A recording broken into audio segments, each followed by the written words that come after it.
Hi hello नमस्कार सर्वांना, स्वागत आहे तुमचं माझ्या यूट्यूब चॅनलवर। चला तर आज आपण वांग्याची अशी चमचमीत भाजी बघणार आहोत। तर त्यासाठी हे बघा, ही कढई घेतलेली आहे आणि कढई गॅसवर ठेवायची आहे। कढई छान गरम झाली की त्यामध्ये तेल टाकायचं आहे। तेल छान गरम झालं की जिरं टाकायची आहे, मोहरी टाकायची आहे।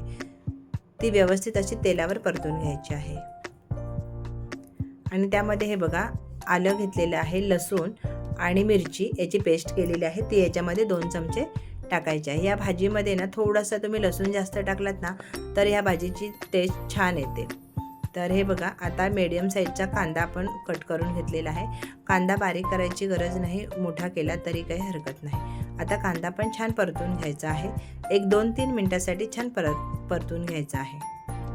आणि त्यामध्ये एक मीडियम साईजचा टोमॅटो घ्यायचा आहे, तो पण कट करून छान घेतलेला आहे। बारीक कट करायचा नाही, ओबडधोबडच करायचा आहे आणि याच्यामध्ये छान परतून घ्यायचा आहे। आता हळद पावडर टाकायची आहे अर्धा चमचा, कांदा लसूण मसाला टाकायचा आहे 2 चमचे,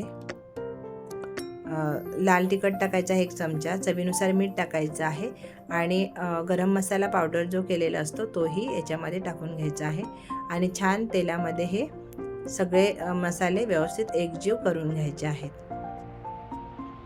हे बघा, तर तेल सुटेपर्यंत छान परतून घेतलेले आहेत। आता त्यामध्ये बटाटा आणि वांग हे छान उभे उभे काप असे करून पातळ स्लाइस ह्याचे करून घेतलेले आहेत। आता ते याच्यामध्ये टाकून घ्यायचे आहेत आणि 2 पाण्याने बटाटा आणि वांग धुवून घेतलेलं आहे।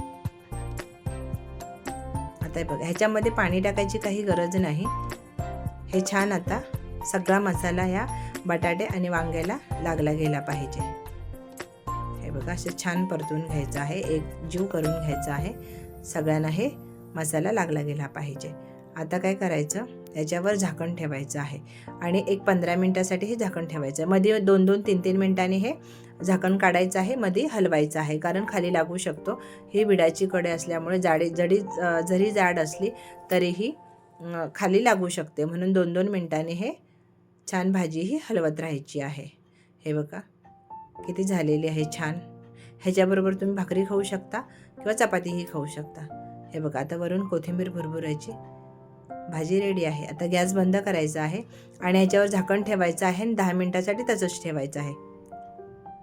हे बघा, खायला रेडी आहे आपली वांग्याची वांगा बटाटा भाजी। तर चला, वेळात वेळ काढून माझा व्हिडिओ पाहिल्याबद्दल मनापासून धन्यवाद। उद्या आपण एखाद्या नवीन रेसिपीसोबत, नवीन व्हिडिओसोबत भेटू, तोवर बाय।